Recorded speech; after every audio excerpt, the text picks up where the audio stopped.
What's up, y'all? My name is JR, and for those of you who don't already know, I'm a huge movie and TV nerd. If you're new here, I appreciate you taking the time to check out my channel. I hope you'll consider sticking around and joining the film community I'm trying to build here on YouTube. So in today's video, I'm going to be giving a recap and review of the second episode of the new STARZ dark comedy, Sweetpea. And just so you guys know, this video will contain spoilers, so if for some reason you haven't gotten around to watching the episode yet, and you don't want to know anything that happens in it, you might want to exit this video now. And with that being said, no more wasting time. Let's get into it.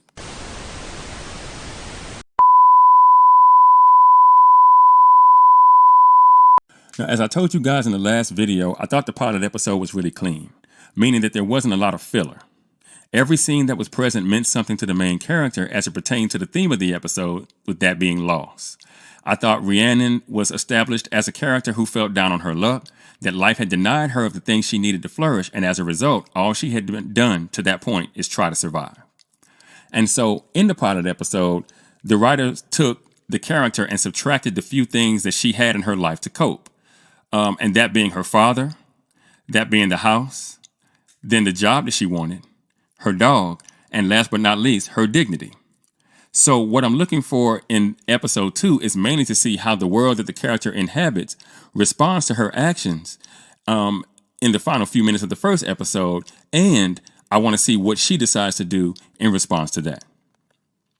Now, episode 2, entitled "This Sort of Thing Needs Some Feminine Energy," starts with Rhiannon waking up in bed like it's a normal morning. You know, she wakes up in bed as opposed to sleeping in her father's chair. And she goes into the bathroom and she looks at her reflection and she seems to look refreshed. In fact, she smiles at the sight of herself. Keep that in mind.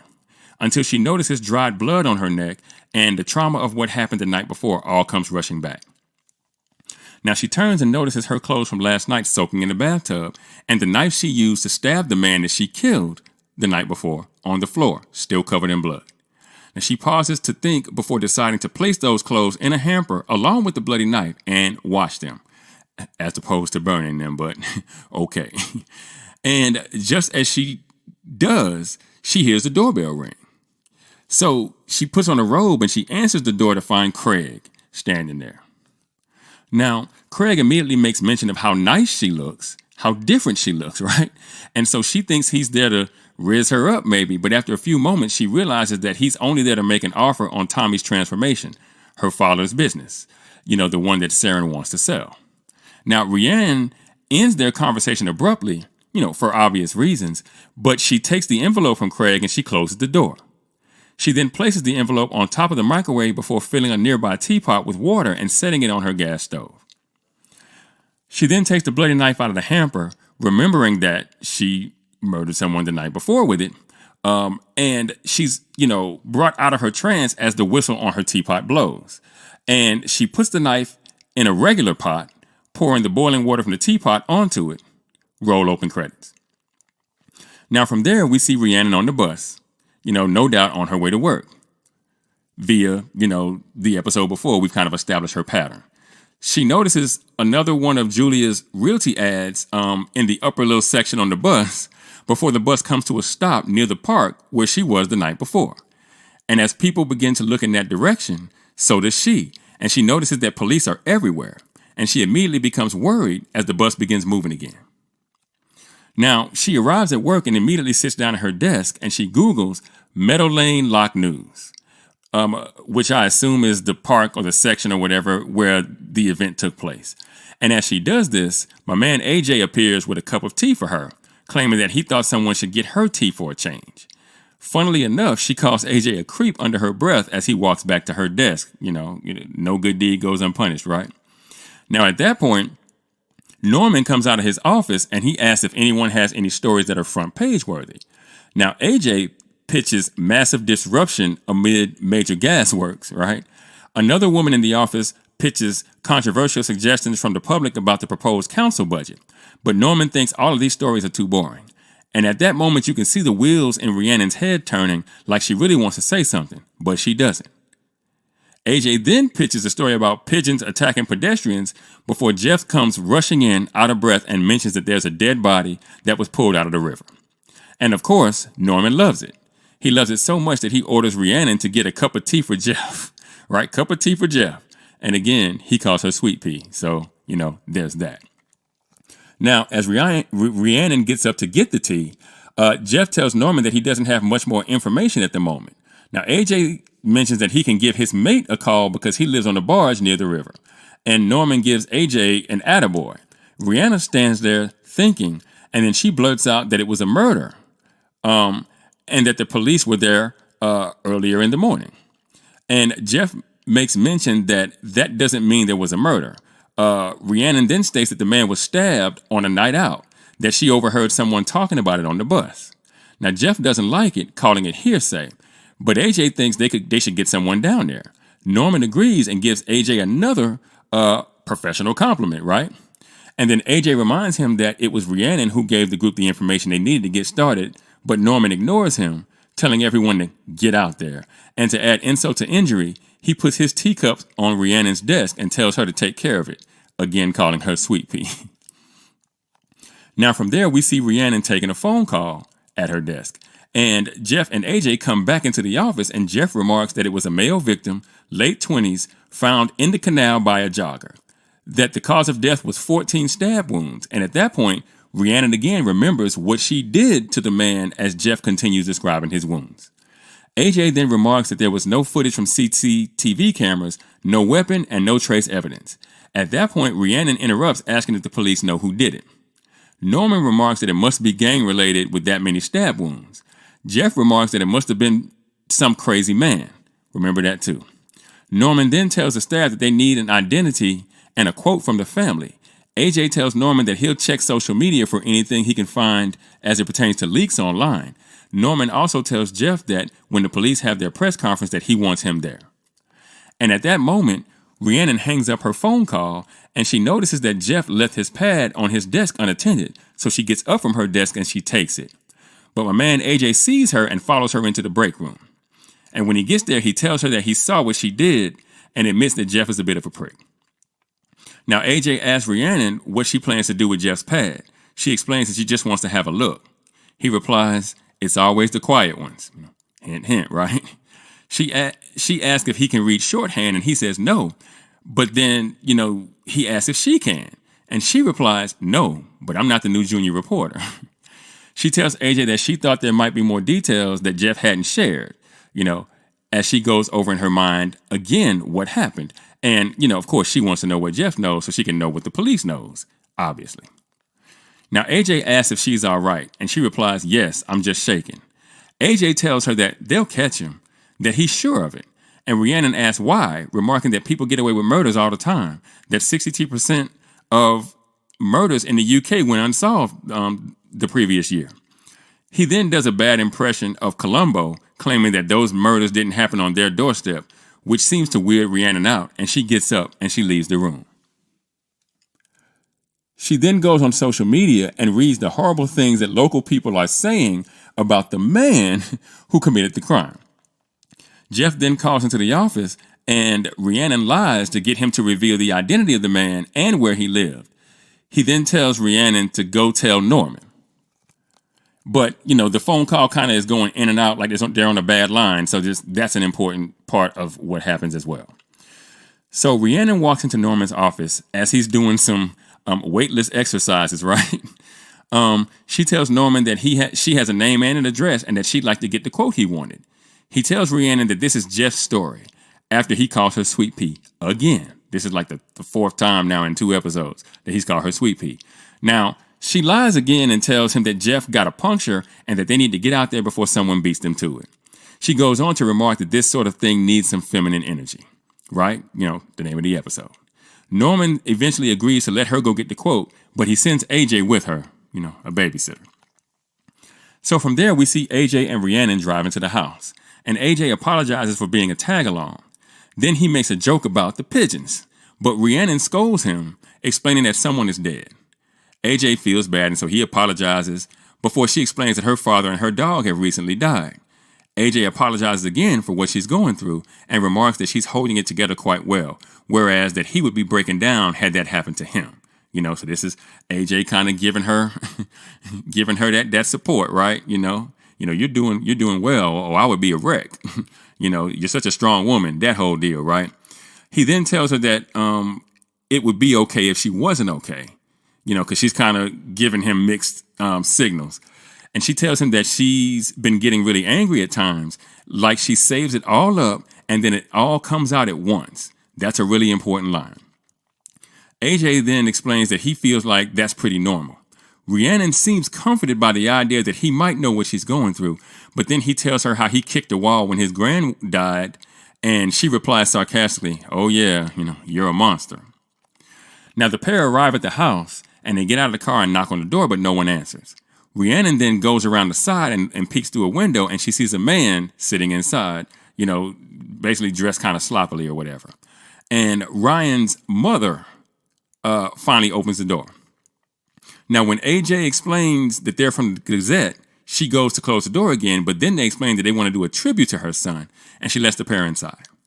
Now, Rhiannon is the last one in, and when she closes the door to the porch behind her, she looks like she starts to feel really anxious, almost like, oh my God, I'm trapping myself into this tight space with, people who, I feel like I've wronged somehow, And once inside, Ryan's mom serves the pair refreshments, and Rhiannon ends up with a mug with Ryan's face on it, of all things. And Ryan's mom starts to tell AJ that when her son didn't come home, she thought he was off having fun. She then becomes emotional as she explains that she can't believe the monster that killed her son was still out there walking about. And again, Rhiannon remembers what she did to Ryan as his mother continues, "I'll rip the skin off him if I ever get up with him." Ryan then snaps out of her trance and asks if Ryan had Rhiannon snaps out of her trance and asks if Ryan had a son. His mother explains that he had a nephew and that he was his hero. And this kind of makes Rhiannon feel a little bad. She goes on to explain that Ryan worked at a call center, but that he'd been sacked by a man named Dave Ferris because he wasn't aligned to their ethos. She goes on to remark that Al, the man who's sitting, in a room with them, was ready to go down to the call center with a baseball bat and show Dave what was what. Rhiannon then asks, she becomes uncomfortable and she asks to use the toilet. She goes upstairs and she wanders into Ryan's room, and we find folded clothes on his tight, nicely made bed and stuff like that. But I don't think that Ryan did that. I think his mom does that stuff for him, right? And Rhiannon seems delighted when she finds a restraining order against Ryan put forth by Dave Ferris. Now, at that point, she notices Al standing in the doorway, though he doesn't say a word. And she gets freaked out and she rushes past him back downstairs, and she anxiously tells AJ that they should be going. And once AJ kind of sees that something's wrong with her, he kind of agrees and he thanks the mother for the tea, and the pair leave. Now, we next see the pair in the car again, and AJ asks if she's all right. Rhiannon asks if they can make another stop at 72 Covington Road. And when AJ asks why, Rhiannon remarks that it's where Dave Ferris lives. And, she explains that she found a restraining order in Ryan's room and that Ryan got dismissed for inappropriate conduct, and the restraining order was because he wouldn't stay away. Now, AJ seems to find it weird that she went into a dead man's bedroom, explaining that he was murdered and that it shouldn't matter if he was an asshole. And Rhiannon explains that they need to find out if he deserved to die, which AJ finds weird as well. But Rhiannon claims that there could be something in it for the story and that it would really piss Jeff off. And that seems to be the thing that makes AJ agree to go and see Dave. So the pair arrived at Dave Ferris's house to find him outside raking his yard. And he seems to be shocked once he finds out that Ryan was murdered. Rhiannon asks Dave what Ryan did to him, and Dave remarks that it wasn't him who killed him. Rhiannon explains that they just want to know who he was and that they've heard so far that he was a pretty nice guy, but that it seems like Dave maybe knew that he wasn't. So Dave then remarks that their beef started out pretty small with him making little comments, and then it graduated to him hiding his stuff, and then it graduated to him sending nasty links, and that those things made him feel crazy. Then he started damaging rumors about him, being attracted to children, and that his computer ended up getting searched because of it, that he had to explain why he had pictures of his own children in the bath. And AJ then asks if the company did anything, and Dave explains that they did, but that it didn't stop Ryan, that he would find him in the parking lot and then come by his house, that he doesn't know why he didn't go to the police sooner, that he was scared, that, Ryan made him disappear inside himself, that he even thought about self-deletion. Rhiannon explains that Ryan was a bully and that she knows what that feels like. She goes on to explain to Dave that he didn't deserve that treatment and that Ryan can't hurt him anymore. Now, in the car, on the way back, AJ remarks that what they got isn't what Norman asked for. Now, Rhiannon remarks that his story about Ryan being the perfect son could work, but that her story is the better of the two. She then playfully accuses AJ of being mad that he didn't find it himself. AJ asks Rhiannon if she's sure it's the right angle. And at that moment, Rhiannon gets a text from Saren explaining that Julia is going to be showing the house and that she doesn't need to be there, that Julia has a key. Now, Rhiannon, remembering that she hasn't quite finished cleaning up, begins to panic, and she asks AJ to drop her home so that she can meet with an estate agent, and he agrees to take her. Now, Rhiannon hurries into her bathroom and attempts to quickly wash the blood out of the tub. She then takes the knife out of the pot of water that she had on her stove just as Julia arrives with another woman she's showing the house to. Now, Julia is surprised to see her, claiming that Saren said she would be out. Rhiannon remarks that she wanted to tidy up the place, and Julia replies, "Why? Big night last night?" Now, remember, Julia saw her at the club the night before, so that's what that remark is about. But Rhiannon responds, "No, not really," and to this, Julia snickers. And this makes Rhiannon recall Julia and her friends laughing at her at the club the night before, before she went and murdered Ryan down by the river. Now, Julia then introduces Stella, her colleague, who offers condolences to Rhiannon on the passing of her father. Julia then remarks that they don't have long and that they should probably, get to it. Now, the ladies, enter Rhiannon's garage as Julia claims they can do so much with the house. Stella remarks that the house is a fixer-upper, but that Julia is great with interior and lifestyle. Julia playfully tells Stella, to stop complimenting her. "Oh, stop," like that. And Rhiannon snidely seconds that emotion. Julia then remarks that Rhiannon's hair is looking lovely, that she wanted to compliment it before, but that she didn't want to draw attention to it, which makes Rhiannon anxious about it all over again, as she remarks to Stella that they can do a lot with the space once they get rid of all Rhiannon's junk. Now, Julia then tells Rhiannon to get everything cleared out of the house and then to give her a call so she can pop by with a photographer, claiming that a lot can be done with Photoshop, and the pair chuckle at Rhiannon's expense. And then, on the way out, Julia remarks that a couple of Glade plugins couldn't hurt. In other words, your garage stinks. And as the women then head upstairs, Rhiannon can hear Julia tell Stella that she has hand sanitizer in her bag. Basically, your house dirty too. And the house is kind of junky. Rhiannon then grabs her purse and she leaves. Now from there, we see her arriving back at the Gazette, and she's immediately called into Norman's office with Jeff and AJ, and she's chastised for working on Jeff's story behind his back. Rhiannon claims that there was a bad signal when she spoke to Jeff and that she heard him say go. But Jeff explains that he said go tell Norman. Rhiannon claims that she didn't hear that, but that they found something. And AJ corrects her, stating that she found something, but that it's good. Norman tells her to explain, and Rhiannon remarks, "Dead man terrorized colleague," as her headline. Now, Norman seems confused, and he asks if the victim's mom told her that. She explains that they did some investigating and that they happened upon a work colleague of Ryan's and that they found proof that, he wasn't a good dude, basically. Norman and Jeff inspect the restraining order, but Norman explains that it's too unsavory, that the bloke's a murder victim. Rhiannon adds that he's also a terrible person. She then explains that the Telegram would publish it. Now, Norman takes a moment to think, and then he agrees, but he explains to Rhiannon that Jeff will write it up, that it's Jeff's story, but that she'll get credit too. So, calm down. You'll get your credit too, is essentially what he said. Jeff then takes the restraining order and demands Rhiannon's notes before exiting the office, in kind of a huff, So later, as the office begins to clear out, Norman invites Rhiannon out with them for pints at the Bell, right? He explains that there's no pressure for her to come, that HR would classify it as discrimination if he didn't invite her, right? So Rhiannon nervously explains that she would like to come. Norman explains that it's a good opportunity to celebrate and that she did well, which seems to make her happy. And, Rhiannon goes and she grabs her things, and as she's the last to exit the building, we see my man AJ holding that door for her, right? He's such a gentleman, right? He's trying to be there for her in all kinds of ways. So from there, we see the group out at the Bell, and everybody is drinking and singing karaoke.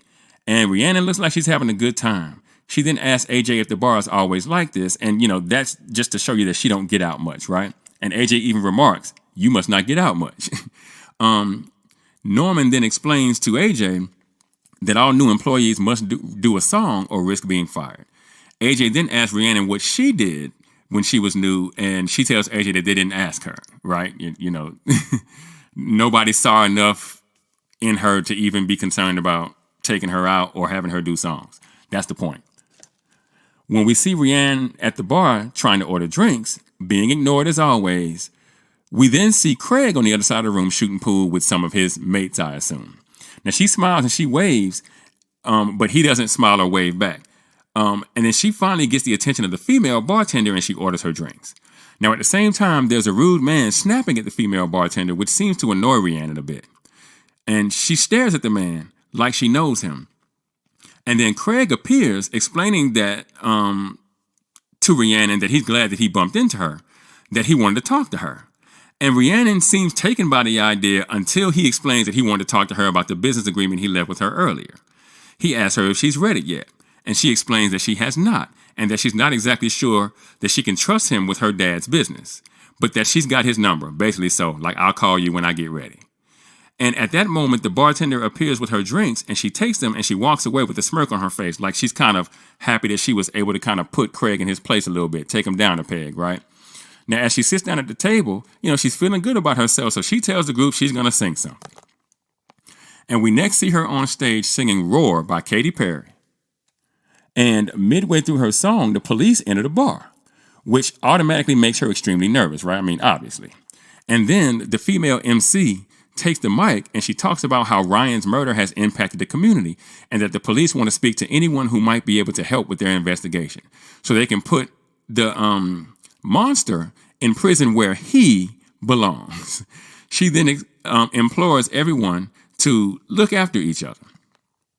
So after the announcement, Rhiannon scurries into the bathroom and she stands over the sink, staring into the mirror as she tries desperately to calm herself. She then sees written on the wall in marker, Ryan is a cunt. And she assumes it's the Ryan that she murdered. And that makes her remember again what she did to him just the night before. And a smile comes over her face and she says to herself in a whisper, he was an effing cunt. Now at that moment, Marina, one of the police detectives, enters the bathroom and Rhiannon quickly exits. And when she does, she sees the man at the bar still giving the female bartender a hard time. And she finally remembers where she saw him before.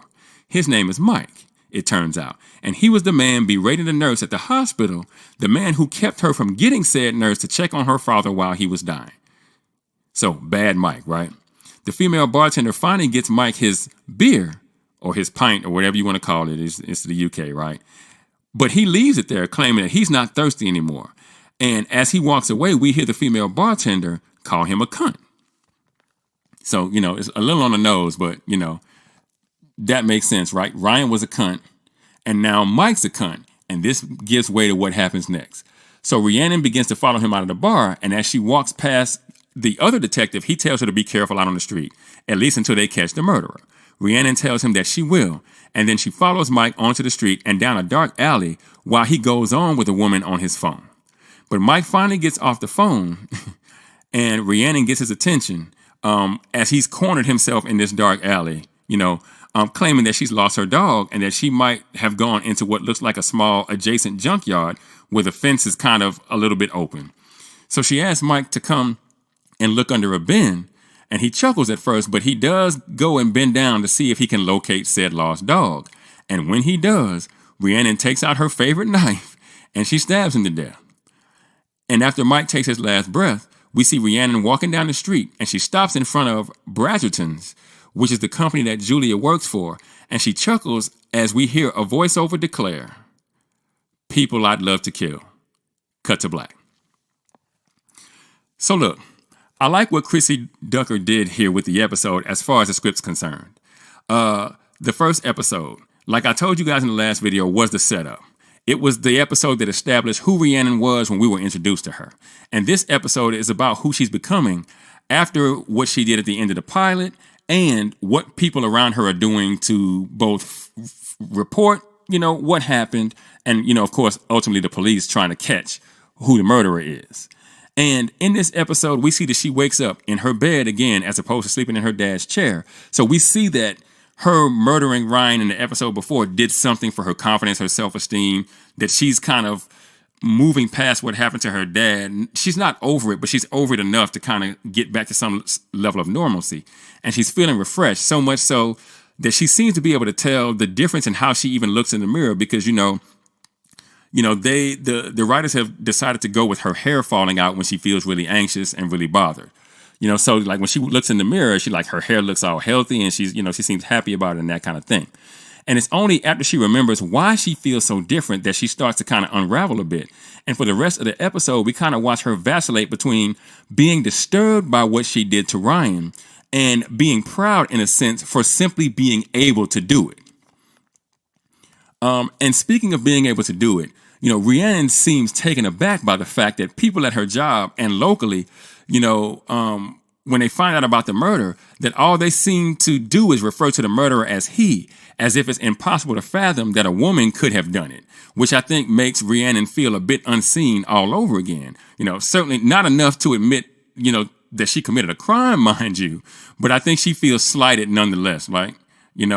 And where the smaller subplotty writing is concerned, pay close attention to the love triangle between Craig, Rhiannon, and AJ, in that Craig is the guy Rhiannon really wants, right? He's the Chad in this equation. In fact, in the pilot episode, we were already told that she slept with Craig and that now he won't return her calls. And that's why he made her list in the first place.